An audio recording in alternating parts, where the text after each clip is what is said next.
Mga kapuso, sarong bagong low pressure area ang nabilog sa laog kan Philippine Area of Responsibility kasubagong aga. Huri ining nanotaran sa east, southeast kan General Santos City. Sigun sa pag-asa, hababa sa ngunyan ang tsansa kaining maging bagyo, alagad posibleng padikit-dikit na nagrarani sa southeastern Mindanao kung saan ini posibleng mag-dissipate o matunaw. Nakapalaog ang LPA sa Intertropical Convergence Zone o ITCZ.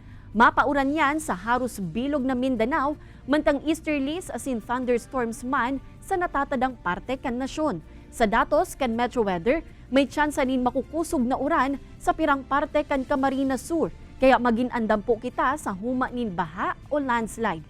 May pag-uuran man sa Albay, Sorsogon, Catanduanes, as in Masbate. Posible man na mag-uran sa iba pang parte kan nasyon.